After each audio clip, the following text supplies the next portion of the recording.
शिशु भाई भौणी आज आम जहाँ विषय किसी जानिबा। उक्त महापुरुष जनके होचंती डॉक्टर सर्वपल्ली राधाकृष्णन। से 1888 मसीहा सेप्टेम्बर 5 तारिख रे आंध्र प्रदेशर तिरुतानी ग्राम रे जन्म ग्रहण करथिले।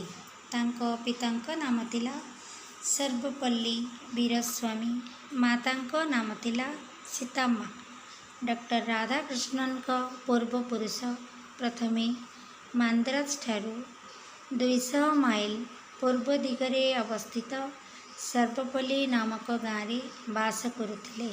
एमाने जाति रे थिले ब्राह्मण। राधाकृष्णन थिले परिवार द्वितीय संतान। पिता मातांकर जीवन दर्शनर गभीर प्रभाव राधाकृष्णन को उपरे विशेष भाव में पड़ुथिला। तांकु जेतेबेले 8 वर्ष से गाँ विद्यालय रे प्राथमिक शिक्षा आरंभ करथिले।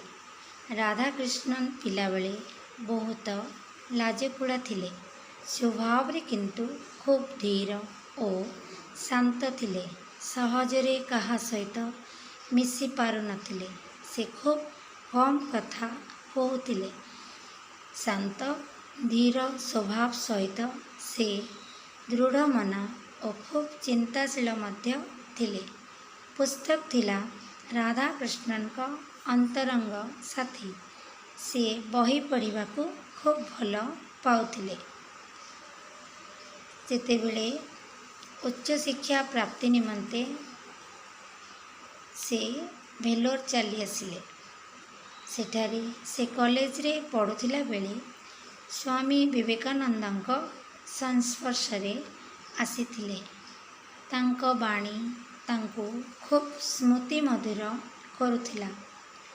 अध्ययन परे 1909 मसीह रे प्रेसिडेंसी कॉलेज रे अध्यापक रूपे चाकरी जीवन आरंभ करथिले।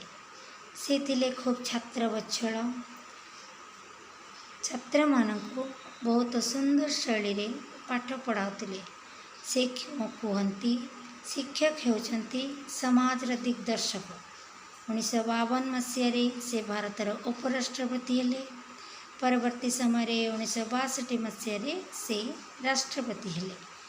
शिक्षक होचंती समाजर दिग्दर्शक। शिक्षकों को सम्मान देवा। शिक्षक माने जे जातीय चरित्र निर्माणर मूल उत्स एकथा से जानिथिले। सेथिपई कहती गुरुर्ब्रह्मा गुरुर्विष्णु गुरुदेव महेश्वरः गुरुर्साक्षात् परम ब्रह्म तस्मै श्री गुरवे नमः। जीवन को सफल करने को हेले शिक्षा हेउछि सबठारु जरूरी।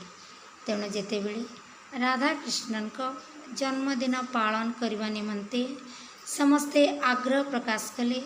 सेतेबेले राधाकृष्णन नम्रतार सह उक्त दिनटी को तांको जन्मतिथि रूपे पालन न करी गुरु मानक सम्मानार्थे गुरुदिवस भावी पालन करने को प्रस्ताव देले।